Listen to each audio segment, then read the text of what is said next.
দাতাল মাসির মনের হিংসা এবং পশুত্ব মানসিকতা মাঝে মাঝে ক্যামেরার সামনে মনের অজান্তে প্রকাশ করে ফেলে। চলুন শুনে আসি। দেখুন একটা ছোট্ট বাচ্চাকে নিয়ে সে কি কথা বলে। ছেলে বীরকে তুমি কি চোখে দেখো? অদ্ভুত প্রশ্নের উত্তরটা আমি কি দিতে পারি? অদ্ভুতই দাও।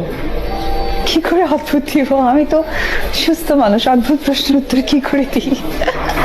বাংলাদেশের কিছু লেবাসধারী মুসলিম এবং ইবলিশ প্রজাতির কিছু মানুষ এই জলহস্তিকে বাংলাদেশের শ্রেষ্ঠ মাতৃত্বের উপাধি দিয়েছে। বীরকে নিয়ে প্রশ্ন করা সেটা নাকি অদ্ভুত ধরনের প্রশ্ন। এই জলহস্তি সে প্রশ্নের উত্তর জানে না, তাকে আবার শ্রেষ্ঠ মায়ের উপাধি দেয় কিছু বাংলাদেশের অসভ্য প্রজাতির মানুষ।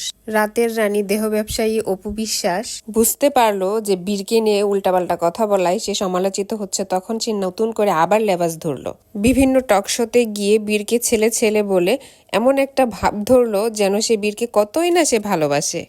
কিন্তু মাসি ভুলে গিয়েছে তার এসব কুটনামি বিভিন্ন চ্যানেলের ভিডিও যে থেকে যাবে সে বুঝতেই পারেনি। এই পোল্ট্রিবাজ অপু বিশ্বাসকে যেখানে দেখা হবে তাকে কাঁচা ডিম ছুঁড়ে মারা হবে। এই লেবাসধারী মিথ্যুক নাটকবাজ পোল্ট্রিবাজ এই মহিলাকে সবাই বয়কট করুন।